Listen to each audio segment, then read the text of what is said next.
Oi pessoas, tudo bem com vocês? Aqui é a Nana. E no episódio de hoje eu estou com um convidado ilustre, mais um dessa galera aí que eu vim conhecendo nessa pandemia, que inclusive antes da gravação a gente estava conversando sobre isso. Mas enfim, antes de entrarmos em qualquer assunto, Matheus, por favor, se apresente, já que todo mundo nem te conhece como Matheus.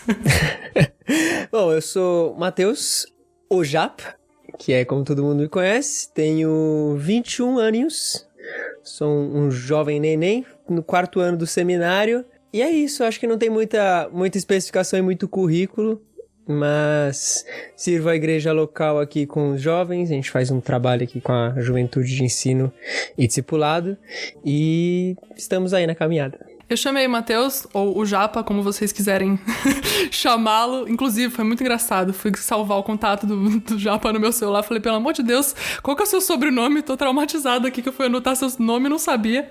Enfim, conheci o Matheus pelo Twitter, como muitas das pessoas que já apareceram aqui nesse podcast. E aí, fui me aproximando por conversas, enfim, aleatórias, The Office, etc. Mas uma coisa que a gente tem em comum e que Matheus tem muito mais do que eu, conhecimento, é sobre Hookmaker. Já falei de Hookmaker algumas vezes aqui nos episódios, inclusive discordando da visão dele de fotografia, mas Matheus é um grande estudioso de Hookmaker. Gente, que chique falar isso. Tem um grande estudioso de Hookmaker no podcast. Ele já tá fazendo que não com a cabeça, mas tudo bem, deixa eu me vangloriar. Mas enfim, eu quis chamar o Matheus aqui pra conversar um pouquinho sobre o Hookmaker, pra ele trazer, eu confesso, pra trazer um pouco do conhecimento pra mim, antes de qualquer coisa, porque eu me interesso muito. E é isso, assim, queria que ele falasse um pouco de como o Hookmaker entrou na vida dele e tal, enfim. Enfim, como que foi, Matheus? Eu vou te chamar de Matheus, tá bom? Tá bom.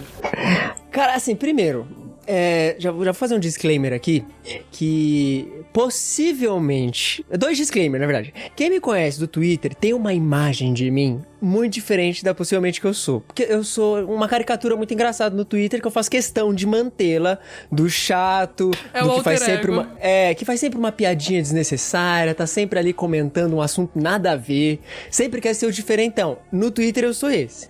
Na vida real, eu também sou, mas um pouco menos. Talvez até um pouquinho mais legal, talvez. E o segundo disclaimer é: Nana, por favor, me corta, porque eu falo muito. As pessoas já sabem que eu não corto ninguém. Tem gente que fez monólogo aqui, eu falei, se você ouve meu é isso que eu gosto, entendeu? Eu tô com o caderno aqui do lado, pai, anotando. Gente, é muita liberdade, mas tá bom. Eu cresci na igreja, e eu acho que é interessante esse background, porque a minha identificação com o Hookmaker, antes de ser uma identificação, foi encontrar no que ele falava e na pessoa dele algo que eu não encontrava aqui quando eu falo no Brasil e na forma como eu enxergava as coisas. Então eu cresci na igreja e, como todo bom cristão que cresce no final dos anos 90, no início dos anos 2000... Meus pais eram novos convertidos, estavam aprendendo as coisas na fé agora. Então, eu, por exemplo, eu não assistia Disney, eu não podia ouvir música do mundo, alguns filmes eram proibidos pra mim, clássico. Isso, por um tempo, foi o que me ensinaram do cristianismo, o que era ser cristão, o que era o padrão, e tudo bem, eu não...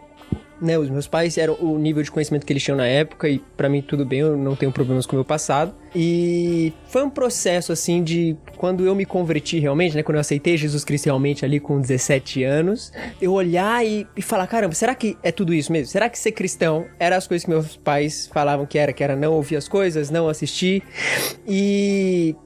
dos meus 12 aos 17 anos, eu sempre curti muito ouvir música, muitos filmes, ler livros. Nunca fui, a partir do momento que eu desenvolvi ali meu gosto pessoal, não ouvia música louvor, não lia livros teológicos, livros de cristãos, não ouvia pregações. Sempre foi consumindo coisas, entre aspas, ditas seculares.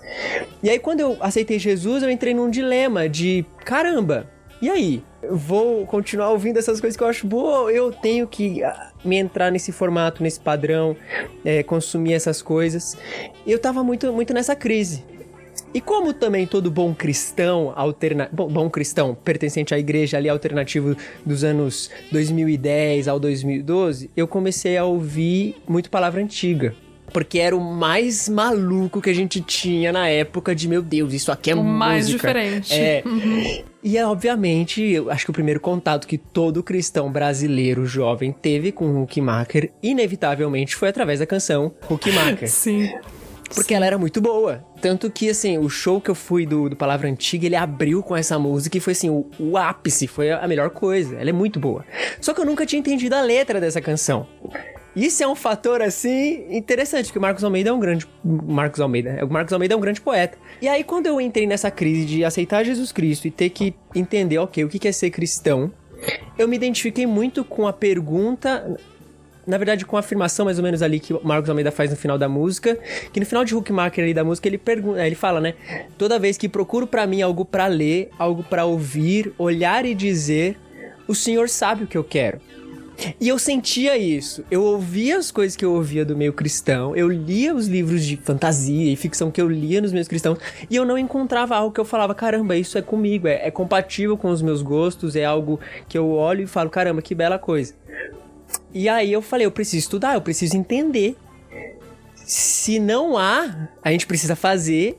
E se há essas coisas, por que a gente não pode também consumir essas coisas que são boas, mas que não são necessariamente cristãs? E aí foi quando eu falei, se o Marcos Almeida, que também tinha esse pensamento, leu Hookmaker, eu vou ler Hookmaker. E se eu não... Quem quer que seja esse tal de Hookmaker. Quem quer que seja esse maluco, eu vou ler. E... eu fui na livraria, eu já tava no seminário nessa época, eu já estava há 6 meses no seminário nessa época, fui finalzinho de 2017, e eu fui na livraria, perguntei pro rapaz, pedi lá o livro de Hookmaker, e ele me indicou, a arte não precisa de justificativa. Mas olha só, eu gosto de ser diferente, eu falei, não moço, eu vou estudar Hookmaker, me vê outros. Aí ele falou, não, isso aqui é o melhor pra introduzir. Eu falei, não, muito fininho, me vê outros. E aí foi que eu peguei a biografia de Hookmaker e a arte moderna e a morte de uma cultura. E a arte moderna e a morte de uma cultura é a tese principal dele, mas o livro que me fez me apaixonar por Hookmaker foi a biografia dele, porque foi lendo aquele livro que eu falei, caramba, existe um homem assim, e eu me identificava muito, tanto que as anotações que eu faço na biografia é tipo, eu pareço com o Hookmaker. Nossa, isso aqui que ele fala, eu falaria. Nossa, isso aqui é totalmente o que eu gostaria. Então, assim, a minha identificação com ele foi mais com a pessoa dele, antes, do que provavelmente com as ideias dele. As ideias dele eram totalmente ali envolvidas pelo contexto que ele vivia, respondendo a questões daquela época, que muitas das vezes não dialogam já com a nossa realidade hoje. E eu só fui me aprofundar nisso, assim, bem depois, um tempinho depois, porque tem livros dele que ele fala umas coisas muito complicadas. Mas como uma porta de entrada ali, a biografia dele pra mim foi um mundo novo. Logo nas primeiras páginas, ela já menciona que, tipo, cara, o Hookmaker não faz questão de ser gostado por ninguém. Ele fala o que vem na telha, e ele é assim, e ele tem um senso de humor peculiar. E eu falei, nossa, me identifico. Esse cara me identifico. E o que mais me atraiu foi isso. O fato dele ser um estudioso, considerado pelos cristãos, né? Depois você aprende que ele é muito conceituado aí mundo afora. Mas de que ele, e o que eu acho mais belo, ele não se considerava como um teólogo.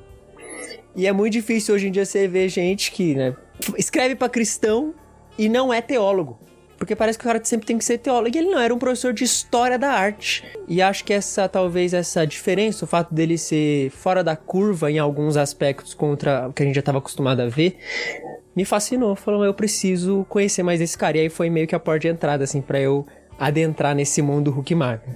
Eu acho que isso dele, quando eu li, eu não li a biografia dele, mas eu li, quando eu me interessei, acabei, né, lendo um pouco da história dele, e ele traz pra mim isso que a gente tava até conversando um pouco antes de gravar podcast, enfim, vocês não tem como ouvir essa conversa, mas a gente tava falando sobre, né, os nossos chamados e tal, coisas que a gente faz na nossa vida, e pra mim ele traz total esse senso de dar glória pra Deus em tudo que você fizer. Tipo assim, eu vou ser um professor de história da arte pra glória de Deus, e ele não precisa ser considerado um teólogo por causa disso, ele não...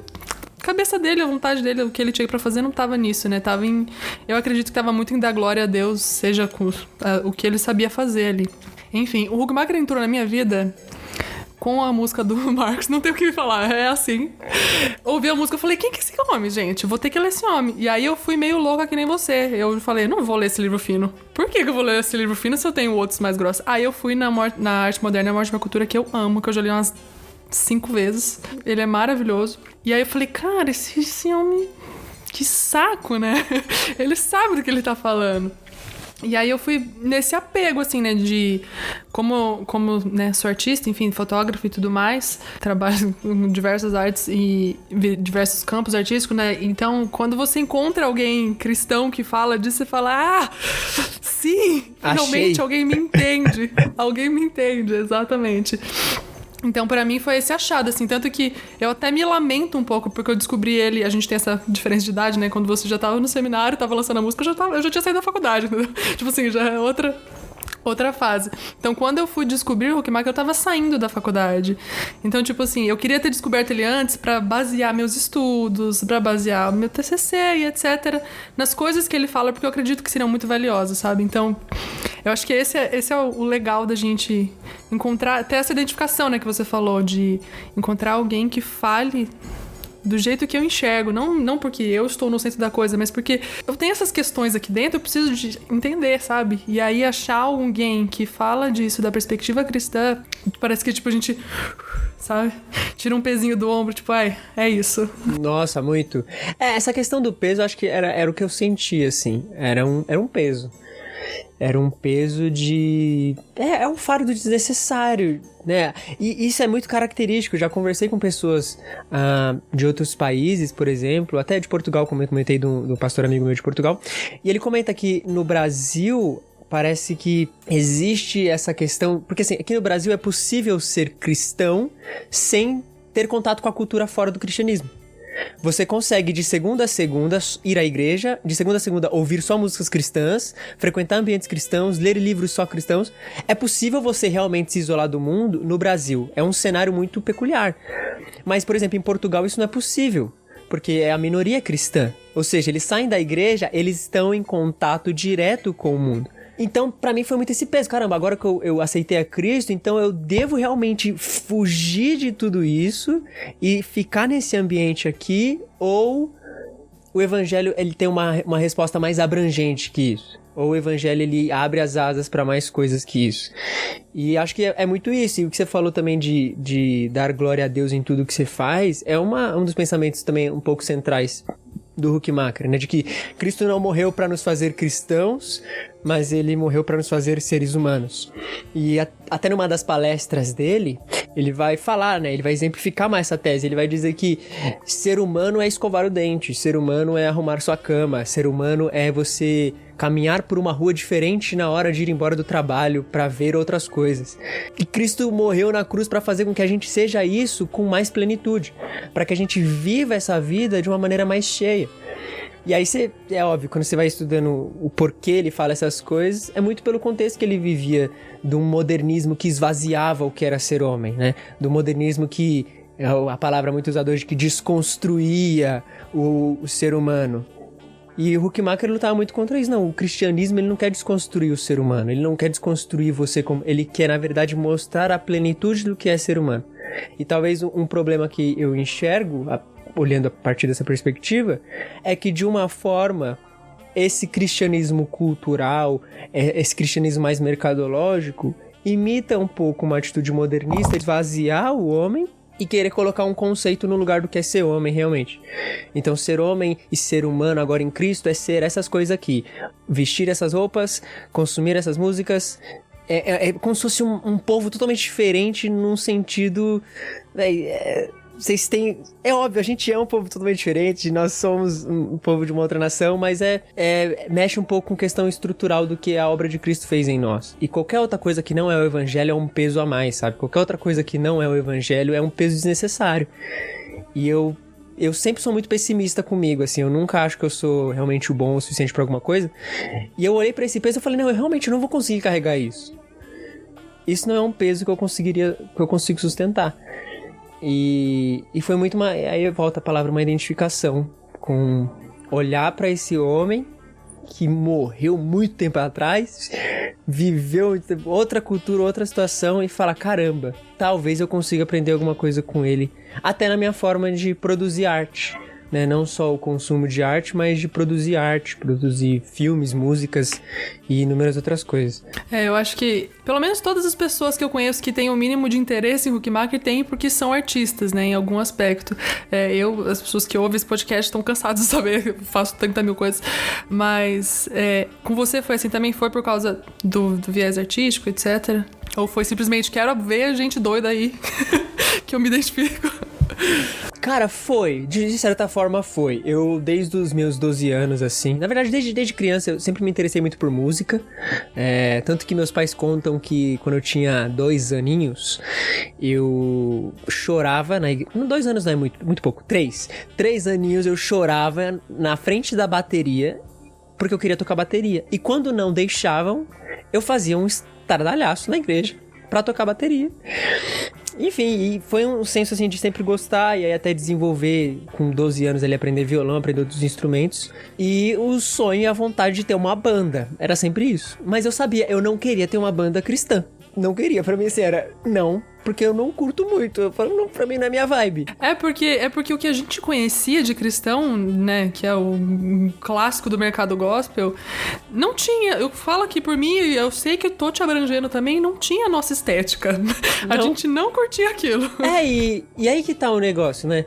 Não é uma questão de é bom ou não é, ou é certo ou não é certo, é só uma questão de assim, eu ouvia e eu não me identificava em nada com aquilo. Exatamente. E eu falava, não é possível que ser cristão é eu necessariamente ter que gostar de uma parada que eu não gosto.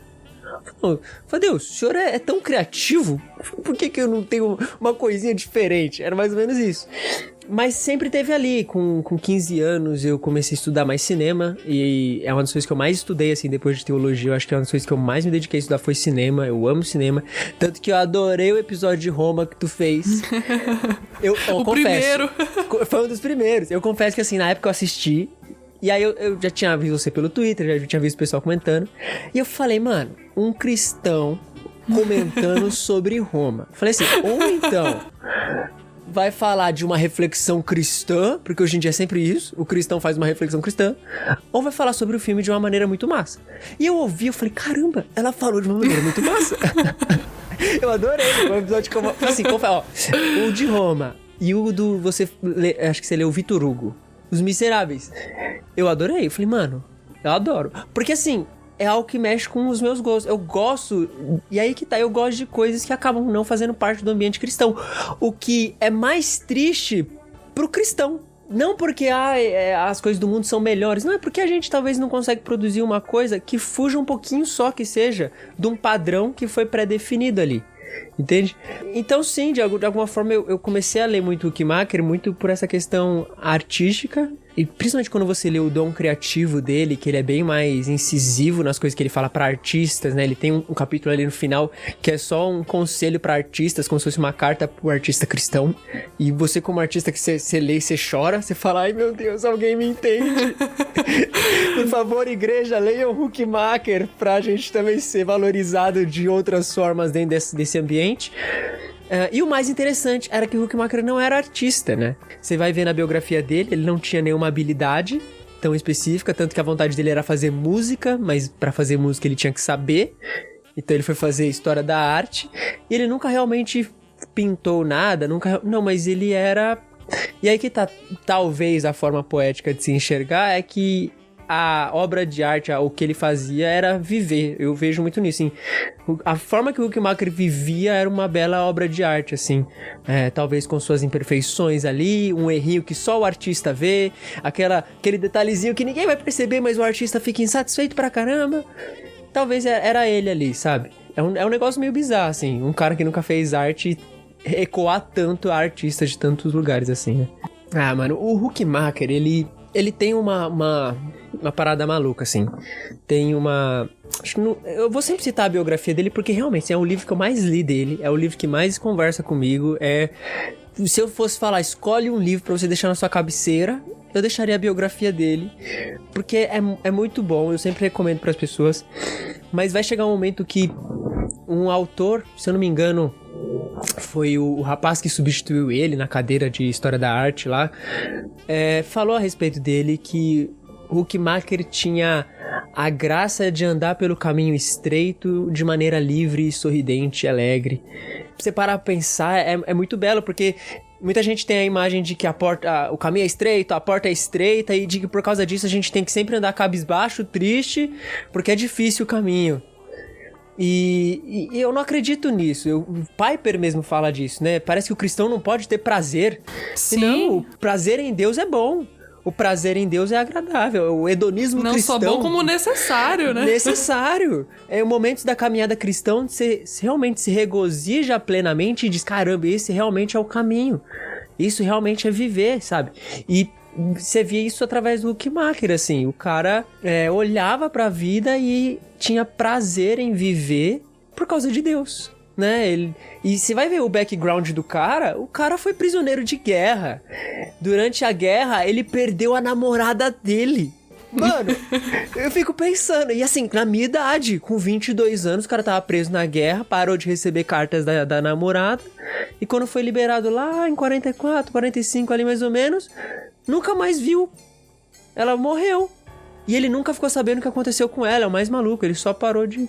Um cara que sofreu muito, passou por muitas coisas, e aí você olha ali, depois que ele aceitar Cristo, você percebe um desejo de servir a Cristo da melhor maneira, e ao mesmo tempo de ter prazer na vida e na existência que Cristo deu a ele, através, né, trabalhando muito, produzindo muito, mas vivendo a vida com alegria, liberdade, e talvez com até o lema que ele mesmo pregava, né, sendo plenamente um ser humano, ali em todos os aspectos disso. Eu acho que isso tem muito de... Uma coisa que eu sempre falo e que eu gosto muito de pensar, tem vários episódios que eu falo sobre isso e na vida mesmo, de como a vida normal, a vida, sabe, tipo, se eu não morreu pra gente, sei lá, sabe, largar tudo pelo Senhor, não é necessariamente você largar aqui, ó, de verdade, e ir embora lá pros cafundó de Judas e ser, como a gente tava falando, ser o missionário mais maluco desse mundo. Não necessariamente. Se Deus te chamou pra isso, show! Mas se Ele não te chamou, isso não significa que a graça dele é menor sobre você ou que sua vida é menos valiosa ou qualquer coisa desse tipo. Eu acho que é isso que, né, que você tava falando sobre a vida dele, como ele vivia plenamente, sendo um professor de história e tudo mais, de história da arte, né, e tudo mais. Então, assim, eu acho que essa é uma mensagem muito poderosa, né, tipo, de ser um ser humano. O Senhor morreu, de fato, pra gente ser um ser humano. Sim. Não, tipo, igual, eu fico pensando nisso. O casamento do cara, ele conta na bibliografia que ele... Na biografia que ele casou. Ele era tão pobre que não tinha nem carro, nem como voltar pra casa. Aí voltou ele e a esposa dele a pé. A esposa com vestidão, ele lá a pé.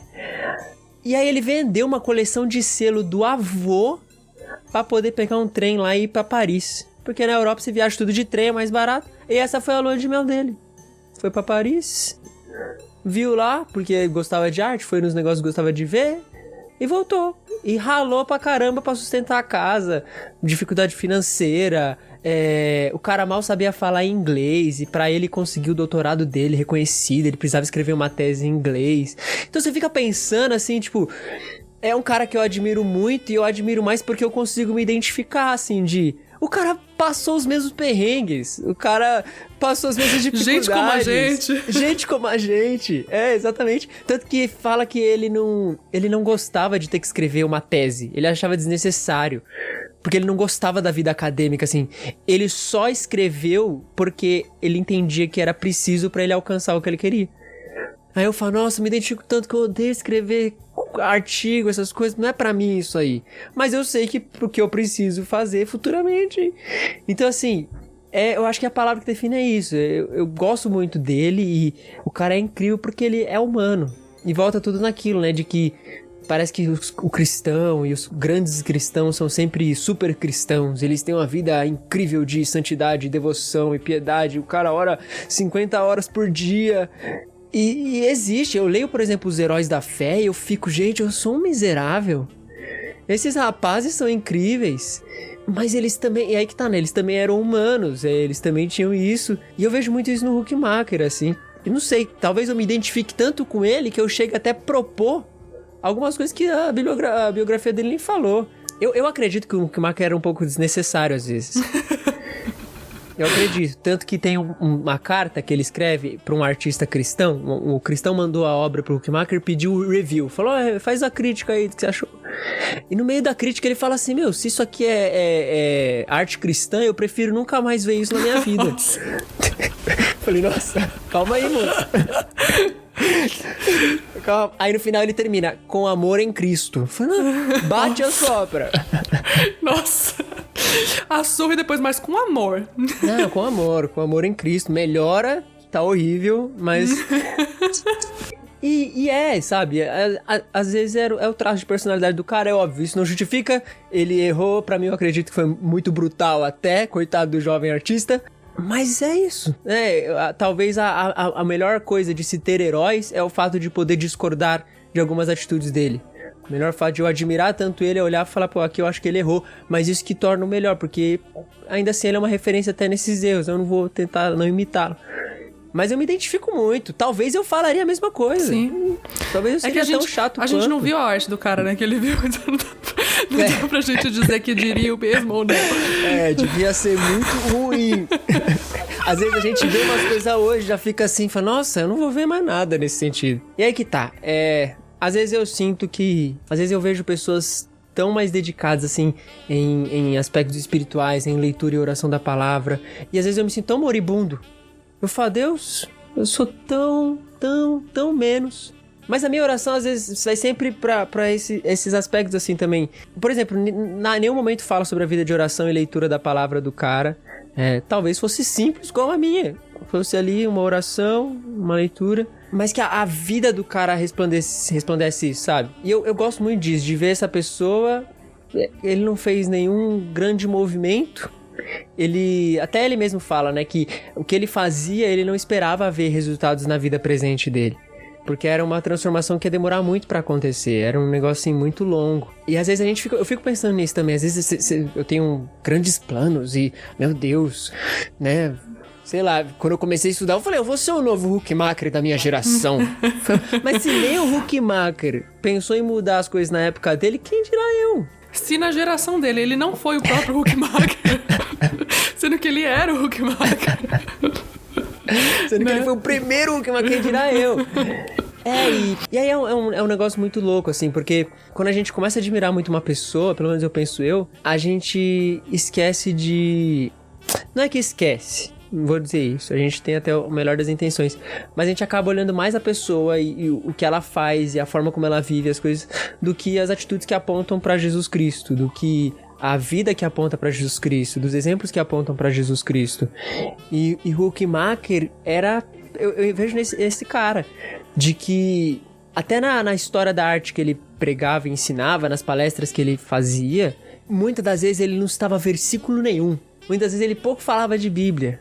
Mas chegava num momento ali que você percebia a realidade bíblica que inundava o coração dele, transbordava na forma como ele analisava uma pintura, de como ele dizia que o modernismo era algo que esvaziava o homem, de que a visão da realidade daquelas pessoas era falsa e quebradiça.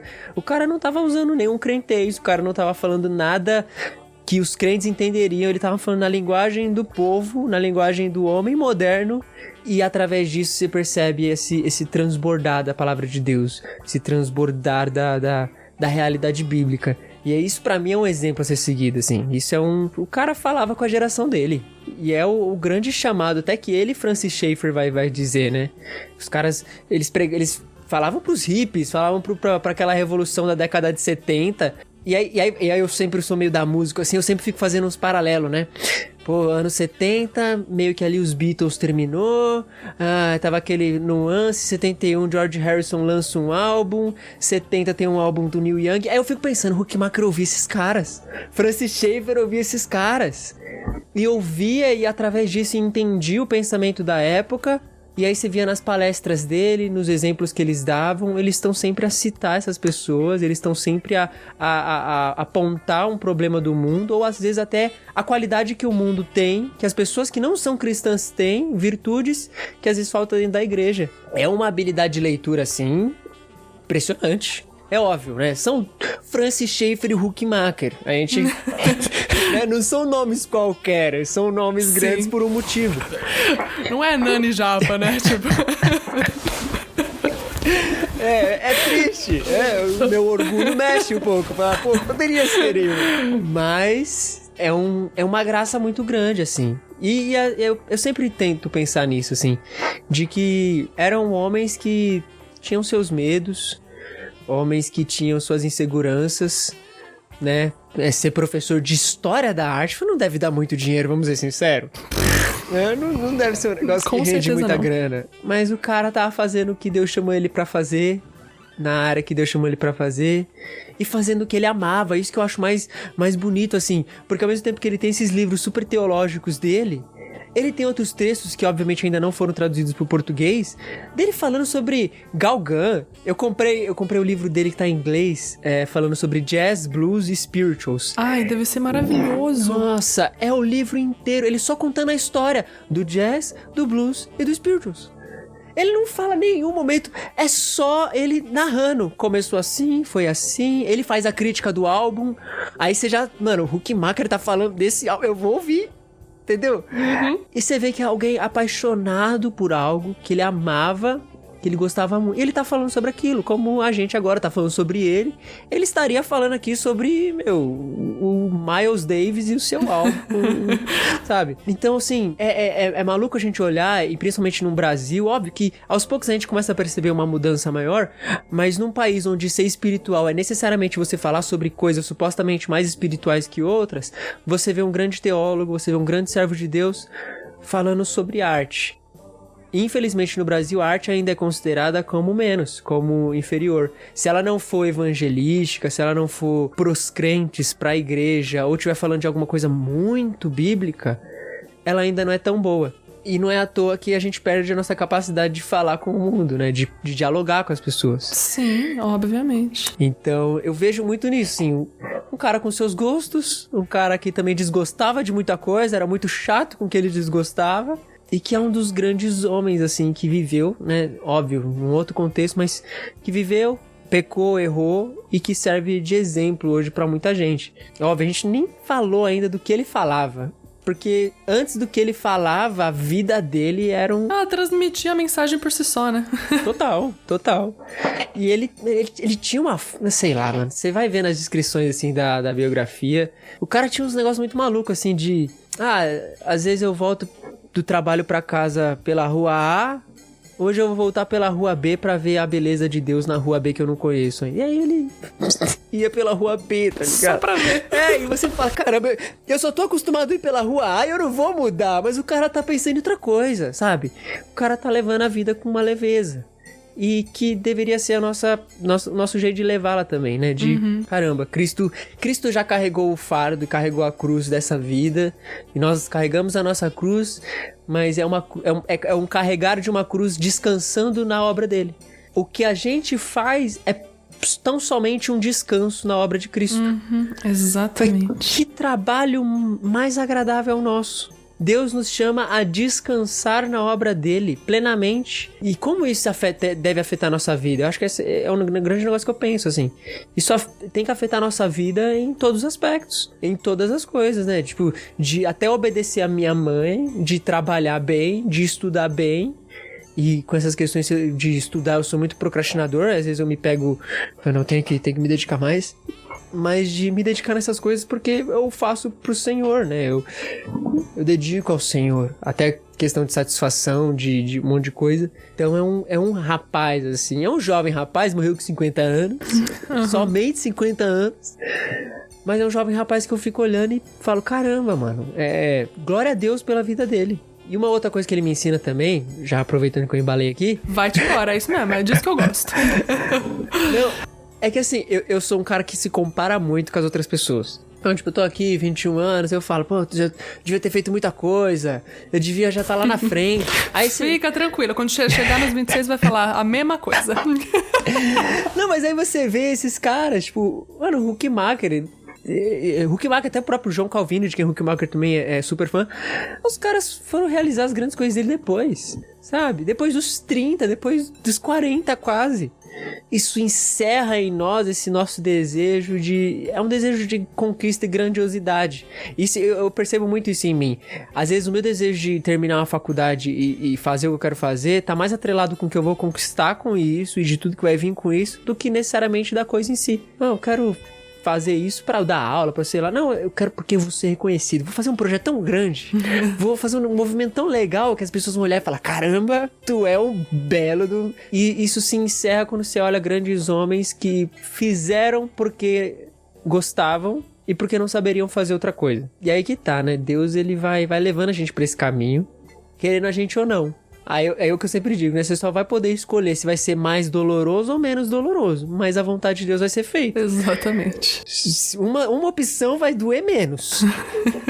A outra vai doer bem mais. Mas você não vai escolher se a vontade de Deus vai se cumprir ou não. Ela vai se cumprir. E cabe a gente obedecer. É um negócio, né? Os caras são geniais. Eu só leio e fico babando, falando... Queria que tivesse rede social, né? Pra poder saber o que eles ouviam, o que eles falavam.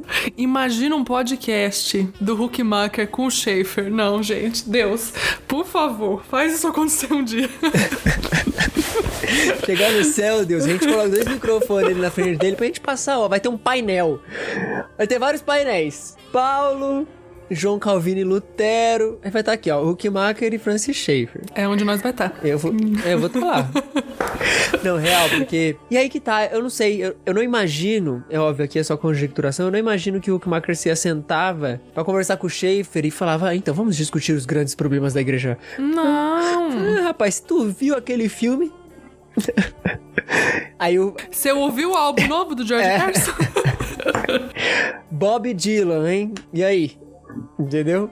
Uhum. É uma vida natural, né? Uma vida...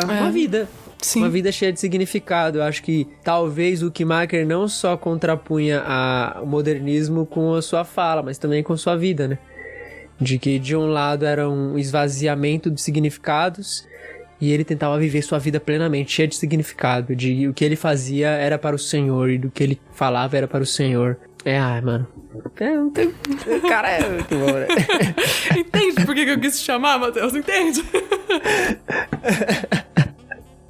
É que assim, aqui acaba sendo mais um fanservice total, assim, de só falar, meu Deus, eu amo esse cara, gente, eu precisava falar disso. E fica aqui, eu nunca falei de Huckmacher, assim, publicamente, num grande podcast, mas nunca cheguei a falar fora dos meus círculos, mas sim, realmente é um dos caras, assim, que eu mais admiro, e justamente por isso, porque quando eu entrei pra fazer teologia e fazer seminário, cresce muito, tanto da igreja local, quanto dos pais, quanto das pessoas do próprio seminário, de que você vai ser um grande pensador, um grande teólogo, e vai escrever sobre sistemática, e vai falar sobre... E óbvio, né? A gente liderando um grupo, e eventualmente, quando eu me tornar pastor, eu irei abordar essas questões e terei que passar por essas questões também com a igreja local. Você acaba esbarrando em muitos outros assuntos. Mas poder entender que eu ainda tenho a liberdade de falar sobre o que eu gosto, de escrever sobre o que eu gosto, e de ainda continuar fazendo as coisas que eu gosto, de que o chamado de Cristo pra minha vida não anulou a própria personalidade que ele me deu e de que é uma bênção, cara, isso é um alento muito grande. Ainda mais em dias que parece que ser cristão é realmente gostar de determinadas coisas. E se você não gosta, você é errado. E aí a grande faca de 2 gumes, eu sempre tento manter o equilíbrio, né? Você gostar não faz você errado também. E aí que é um outro lado não entende, né? O cara que fala, não, eu não gosto de nenhuma dessas coisas, e quem gosta tá errado. Fala, não, se você gostar da música cristã, da arte cristã, tudo bem, não tá errado. É o seu gosto, essa é a sua personalidade e tudo bem. Mas eu também não gostar e não me encaixar também não me faz errado. Exato. Eu só gosto de uma outra coisa. E eu só penso em outros tipos de coisa. Eu leio, é o que eu digo, se não fosse o seminário, eu leria mais livros não cristãos. Porque eu amo, eu até falei esses dias no Instagram assim, será que é pecado eu me identificar às vezes com Nietzsche? Porque eu tô lendo Nietzsche assim, eu falo, gente, tem algumas coisinhas aqui que eu até concordo. A própria opinião de Nietzsche sobre os artistas assim, eu fico, esse cara tinha razão. E parece que não, se você é cristão entre aspas, hoje em dia, é como se... Não, você recebeu aqui o Christianism Starter Pack, né? O pacote de início aqui. Agora você tem que viver aqui. E é muito bom quando a gente entende a verdadeira liberdade em Cristo, né? Do que é ser livre em Cristo. Nenhuma dessas coisas nos prende. Tão pouco eu gostar de algo quanto eu não gostar, tão pouco eu preferir algo quanto eu não preferir. Essas coisas não me prendem. Eu posso estar gostando de algo hoje, não posso gostar amanhã e tudo bem. Mas eu sou livre em Cristo nisso também, né? Eu sou livre em Cristo nessas coisas também. E o mais bonito é Deus se preocupar com essas coisas. É Deus também se agradar dessas coisas. Eu fico tentando olhar na pessoa de Jesus e isso às vezes a Bíblia relatou só parte da vida de Jesus.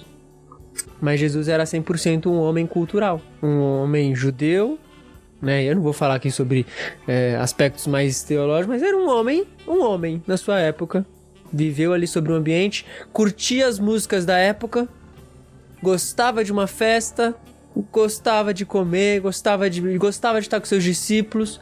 Era um homem que vivia no seu tempo. Mesmo sendo Deus e ouvindo as cordas angelicais tocadas pelos seus anjos que ele mesmo criou, ele também se agradava dos momentos de alegria da humanidade. E isso é muito maluco. Ele não estava se agradando das reuniões da sinagoga, ele estava se agradando de um casamento, que ele foi convidado.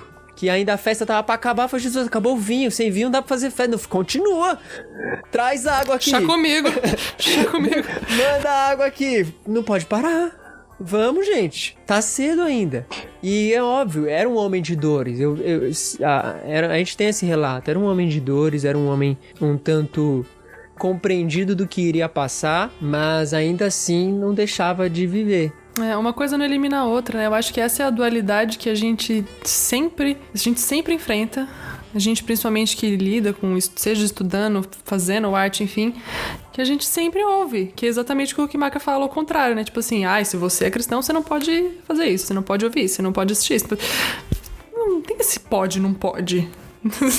Não tem, gente. Simplesmente não tem. Não tem. É exatamente o que você falou. Não tem um Christianism Starter Pack aqui na sua frente e que acabou. Você vai entrar numa bolinha e daqui pra frente você não ouve mais o tal artista, você não... Obviamente que a gente não vai consumir coisas que, enfim, falem contra o que vai a nossa fé, enfim, etc e tal. Sim. Mas...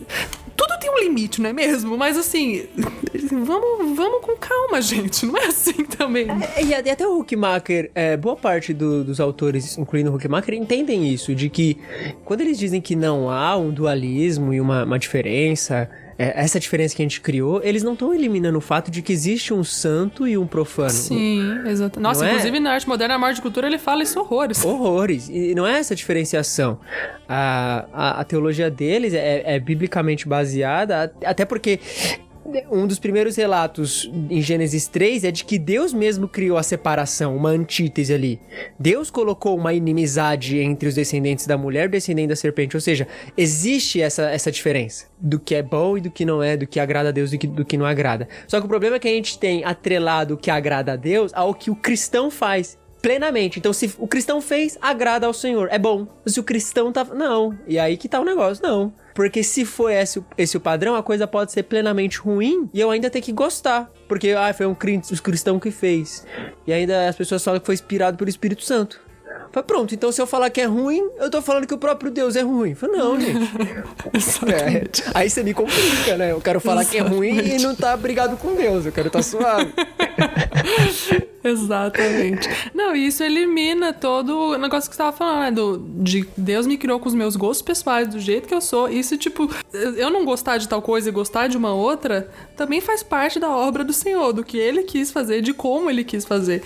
Então isso não elimina, sabe? Então, assim, eu ser obrigado a gostar de uma coisa porque aquilo é cristão, não sei o quê. Gente, não é muito por aí, né? É um reducionismo muito grande. É uma pequenez, assim. E eu entendo, muito do que a gente sofre hoje no Brasil é por uma sequência de fatores que veio durante as décadas e é um negócio que começou aqui, mas sei lá atrás, mas a pessoa de hoje em dia, ela não tem muita noção, ela meio que acaba reproduzindo a ideia sem ter consciência disso. Mas ainda assim é uma redução, ainda assim é uma pequenez. E é triste porque aí tem pessoas que veem a gente, ouvindo, já aconteceu, ouvindo música secular, nossa, essa música aí do diabo. Gente, aí eu sempre comento, se o diabo faz um negócio tão bom assim, gente, ele não é tão diabo assim. Para de pôr na conta dele as coisas boas, gente. Sai fora. Exatamente.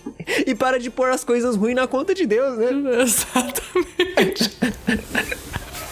Não é porque usa o nome de Deus ali que tá bom. Só porque tá com o nome de Deus que tá bom. E assim, é óbvio, eu procuro muito filtrar, e aí que tá a grande questão. Acho que um filtro é muito essencial, a gente filtrar, mas também saber ouvir sem absorver. Por exemplo, teve uma época que eu queria muito entender a galera da minha igreja, assim, entender melhor, assim, as coisas que eles pensavam. E, bom, se eu quero entender o que ele pensa, é só ouvir o que ele ouve. Sim. Você entende muito do jovem quando você vê que ele só ouve música bad. Aí você já faz aqui uma matemática e você fala, esse jovem é meio existencialista, né? Certeza que ele tem um quezinho ali meio depressivo. Aí você vê o pessoal da igreja ouvindo sempre esses sertanejos meio cornão, assim. Aí você fala, gente, é uma geração muito abalada emocionalmente, é uma geração muito, muito perdida em seus amores, em suas emoções. Sabe, óbvio, uma leitura muito rasa, mas você consegue ter uma noção. E eu acho que realmente é aí que tá o negócio.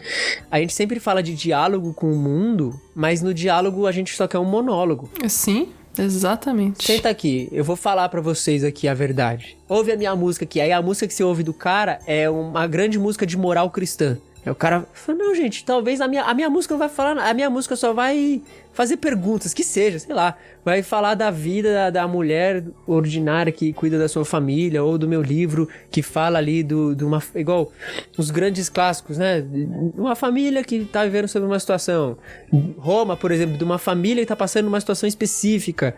Sabe? Coisas ordinárias, porque Deus também tá nessas coisas, né? A vida em si é uma manifestação de um Criador. E como essa vida se desdobra, é como a gente também vai enxergando Deus e etc. Então é muito complicado a gente parar num reducionismo, a gente parar e é isso ou é aquilo. E também é meio infantil, né? Porque a gente tira o aspecto crítico das pessoas de julgar o que é bom e de julgar o que é ruim. E se uma coisa que eu acho que é exatamente ruim é essa infantilidade, assim, essa imaturidade, essa fraqueza de julgamento, não sei. Aí as pessoas acabam ficando meio melindrosas, meio fracas. É um pouco de ignorância, né? No sentido puro da palavra, de tipo assim, talvez de valorização da ignorância em alguns casos. Total, uma valorização da ignorância.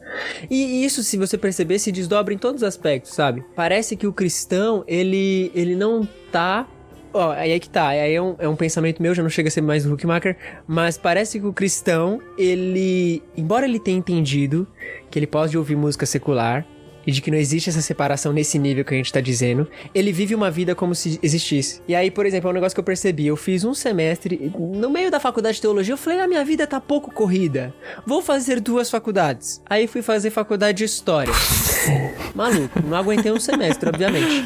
Mas o que eu percebi? Conheci um grupo de cristãos, e a primeira reação de um grupo de cristãos na universidade é se fechar entre cristãos pra poder fazer seus cultos e falar com os cristãos. Por quê? Porque eles não conseguem conversar muito tempo com alguém que não é cristão. Eles não conseguem dialogar numa plataforma que não é a plataforma da igreja. E aí se prega muito sobre uma igreja sem 4 paredes, né? De uma igreja que está lá fora, mas quando ele se reúne lá fora, ele não faz 4 paredes, ele faz um círculo, né? Um círculo ali do PG.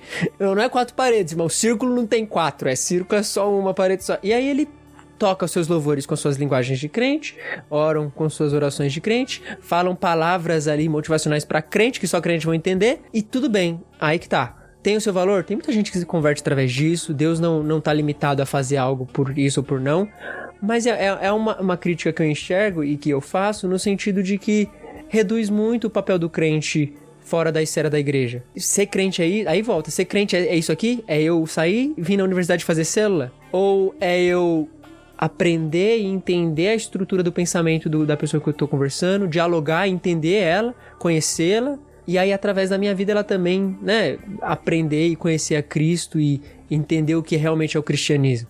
Porque caso contrário, a imagem que as pessoas têm do cristão é a mesma. É um grupo de cristãos que se reúne na universidade aqui pra orar e pra ler a Bíblia. Eles nada têm a acrescentar à nossa visão de realidade. Eles não têm uma conjectura ou uma opinião ou uma fala que vá nos confrontar, porque eles não estão falando pra gente, eles estão falando entre eles, e eles não têm uma opinião relevante. E aí que tá, a gente reduz muito, a gente é muito reducionista. A gente reduz o chamado pra aspectos da igreja, a gente reduz tudo ali pra o que a gente vai fazer dentro do culto e o que a gente vai fazer ali naquele momento, sendo que, bom, talvez você só vai ser um irmão da igreja que chega, que ajuda ali a igreja conforme pode, mas que você trabalha a semana inteira como professor de alguma universidade e talvez ser professor da universidade seja a sua forma de anunciar Cristo também. E aí a gente pode, enfim, abrir para muitos espaços. Então o que eu percebo é muito isso, é uma redução, a gente reduz. E aí, hoje eu percebo um passo, né? Antigamente não podia ouvir música e não podia ver filme de fora. Agora pode, mas o princípio ainda tá lá. A mesma célulazinha que tava no negócio da música ainda tá lá, mexendo em outras coisas, falando em outros aspectos. Eu fico, por exemplo, abismado quando cristãos nunca leram alguns clássicos da literatura. E não por uma questão de tipo, ai, meu Deus, eu sou mais erudito porque eu li, ou porque eu não li.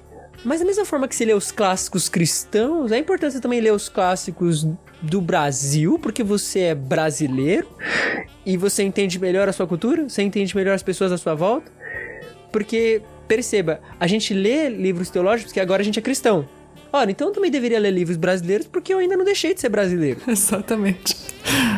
Eu ainda devolvi as músicas porque ou Deus errou e me colocou numa nação errada, ou ele acertou e quer que eu entenda essa nação, quer que eu entenda o samba, quer que eu entenda também o carnaval como uma manifestação cultural, quer que eu entenda a vida que acontece ao meu redor. O êxodo rural, as grandes revoluções, todos esses termos que é muito característico quando a gente vai estudar a história do Brasil e que muitas das vezes a gente como cristão não faz ideia. A gente sabe do avivamento da Rua Azusa, mas não sabe das igrejas que como chegaram aqui no Brasil e dos missionários que trabalharam aqui no nosso país. A gente sabe de Gales e da grande coisa que aconteceu na Europa, a gente sabe, não, porque missões e tudo isso, mas a gente não faz ideia do ambiente em que a gente vive aqui no Brasil, e de quantos povos não alcançados tem aqui, de quantos povos não alcançados tem na nossa cidade, de quantas realidades ao nosso redor tem. Então, eu falo que é um problema do brasileiro porque eu sou brasileiro, né? Eu não posso falar de outros países, mas acaba sendo um problema do brasileiro. A gente, por ter uma disponibilidade muito grande, como eu já falei no início, a gente pode ir para a igreja de segunda a segunda e sem se preocupar com o mundo, com as pessoas ao redor, e ainda achar que tá tudo bem porque eu ainda tô indo na igreja de segunda a segunda. Eu, por exemplo, eu sou filho de pastor, eu tô na igreja, mas assim, eu vou pra igreja de segunda a segunda, eu ajudo lá, ensino as pessoas, a gente serve a igreja com tudo que a gente pode, mas eu tento não reduzir. Eu, por exemplo, tenho amigos do ensino médio que até hoje eu mantenho contato, ateus, budistas, e, eu sempre tento manter um contato, vamos conversar, vamos trocar ideia. O que vocês estão pensando aí dessas coisas que tá acontecendo, pandemia, meu Deus, como é que vocês estão? E você percebe que são totalmente outros pensamentos, outras estruturas, outras motivações. Igual a gente conversou antes, né, como que um não cristão se aguenta isso? Aí você vai ver, ele não tá aguentando. Vai ver, ele tá realmente, mano, sem perspectiva até do futuro. E graças a Deus, a gente não tem uma perspectiva do futuro próximo, mas o nosso futuro eterno a gente tem, a gente sabe o que vai acontecer. E isso acalenta o nosso coração, mas o mundo não. E essa é a realidade, né? E quando Deus me chamou pra ser missionário e pra me dedicar ao ministério, as primeiras aulas que eu tive foi de contextualização, de como a mensagem do evangelho ela tem que falar com as pessoas. E eu já tive a oportunidade de morar no Japão e uma das coisas, assim, mais horríveis da minha infância foi eu não entender o que as pessoas estavam me falando. Eu querer pedir, tipo assim, um garfo porque eu não comia de hashi na escola e eu não consegui pedir. E eu ter que pedir ajuda pra menina falar, eu quero ir no banheiro. Fala pra professora aí. E aí você fica pensando, né, como que é? Deve ser essa mesma sensação de tentar entender o que o evangelho está dizendo, mas não compreender, porque as pessoas estão pregando em outra língua. Por exemplo, no Japão, tem... E aí, eu não vou citar nomes de igreja, mas tem muitas igrejas. E uma das características principais das igrejas lá é fazer igreja brasileira no Japão. Eu acho a coisa mais nonsense que existe. O que mais tem é igreja brasileira no Japão. Igreja em culto em português, com a palavra em português, para brasileiro. Eu falei, mas gente, vocês estão indo pro Japão pra evangelizar, pra pregar Jesus pra um povo japonês e vocês não pregam em japonês? Eu fico abismado. Óbvio que na época, meus pais foram muito beneficiados por isso, tem um monte de fatores assim, mas até hoje, olhando com meu pai, conversando com meu pai fala, é total incoerente. É total incoerente ter Universal, vou citar esses nomes aí que a gente não concorda muito, Internacional da Graça de Deus, Mundial, um monte de coisa, e elas estão lá pregando milagre e bênção em português, pra brasileiro. Entendeu? Não entenderam a cultura do japonês. O japonês que gosta de cultuar, os cultos que eles fazem nos templos é pela manhã cedinho. O cara quer fazer o culto da igreja 6 horas da tarde. Não, 6 horas da tarde o senhor já tá na casa dele, pensando em dormir, porque no dia seguinte ele trabalha cedo. É total uma falta de compreensão, e aí é total uma falta de humanidade. Entender que o outro a quem eu tô pregando é um ser humano, com seus complexos e problemas, com suas dúvidas e inseguranças, com os ídolos da sua própria cultura, né? O Smith vai falar isso, o Kay Smith vai falar disso, de ídolos de cultura. E, não, eu chego lá, eu falo português e o espírito que traduz. Não, gente, é muita falta de tato, de compreensão. É melhor eu ficar sossegado e falar o que eu tô acostumado do que eu me esforçar e me dedicar ao máximo para que ao menos um japonês me entenda. Meu pai conta um testemunho de que certa vez ele pregou para um chinês sem entender nada de chinês. Aí meu pai entendia um pouco de japonês e o chinês entendia um pouco de japonês. E meu pai foi, mano, só no leve do japonês. Yesu Cristo, Kimi wa Aiteru, só. E chegou uma hora que o chinês começou a chorar. E conversando ali, aí chegou um outro cara, eles tentaram ali conversar. Meu pai fez uma oração por ele. E assim, é óbvio, eu acho que... Meu pai até fala, eu deveria ter me esmerado mais em aprender ali na época. Meu pai tava ali pra trabalhar, era um outro fator. Mas pra pregação do evangelho existe um sacrifício nosso. Talvez o nosso sacrifício ele não vai ser de vida como grandes mártires. Talvez nós vamos morrer deitado em berço esplêndido como um bom brasileiro. Entretanto, acho que em vida, o que depender da gente, do nosso desgaste e do nosso suor, do nosso esforço, do que depender da gente para fazer o impossível para que as pessoas possam entender a mensagem do evangelho, acho que a gente tem que estar fazendo. Seja em a área que for. Né? Huckmacher foi em história da arte, outros teólogos fizeram outras coisas. Tem gente que vai ser artista, o que hoje no Brasil é muito difícil, mas que vai ser. Outros vão ser empregados de uma grande empresa, talvez. Em todas essas coisas, nós devemos nos esforçar ao máximo para entender o próximo e pregar o evangelho. Porque foi para isso que a gente foi chamado, né? Pregar o evangelho para uma humanidade caída, para um povo feito à imagem e semelhança de Deus, ainda imperfeito, mas feito à imagem e semelhança de Deus e que anseia por Deus, anseia por Jesus, embora feche os olhos para ele, né? É um grande trabalho que a gente tem, na verdade, né? Exatamente, eu acho que só esse chamado de ir pregar tá suficiente já, gente. Tá bom, já trabalho bastante, já. Demais. E aí eu me pego pensando, eu realmente me acho um michuruca, assim, porque faz, nossa, gente, eu entendo isso, eu entendi essas verdades. Eu me esforço o máximo para conseguir glorificar a Deus através da minha vida, dos meus estudos, das minhas coisas, e me esforço o máximo para as pessoas entenderem também a mensagem que a gente prega do evangelho. Mas às vezes eu fico, ai Deus, eu acho que eu não sou capaz, e aí ao mesmo tempo vem o Espírito Santo e fala, não, realmente não, você não é, mas relaxa, descansa na minha obra. É igual um professor do seminário falava, faça tudo como se dependesse inteiramente de você, sabendo que depende somente de Deus. Então, acho que é isso. No final a gente falou muita coisa, né? Pra mim tá ótimo. Não falamos nada da teoria do Huckmacher. Não, mas a gente falou sim. E tudo que a gente foi citando ele, a gente foi citando um pouco. Então, pra mim, tá maravilhoso. Porque no fim das contas esse episódio é sobre ele. No caso, ele e Huckmacher, que no fim das contas foi sobre o Senhor que, enfim, inspirou o Huckmacher.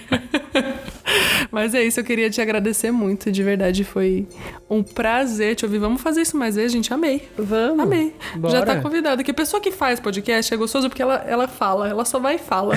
Então foi maravilhoso, te agradeço muito de coração.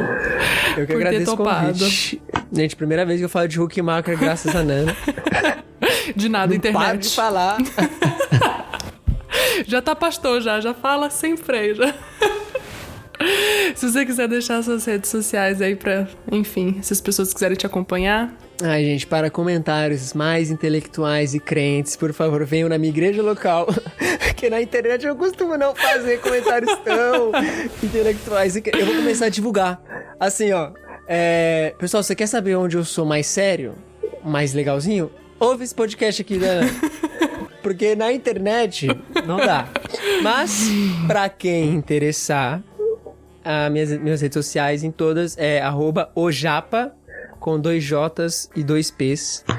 E é isso. É isso. Então, muito obrigada novamente aqui. Foi um prazer. Amei. Gostei demais da nossa conversa. E é isso, gente. Até o próximo episódio. Um beijo e um queijo.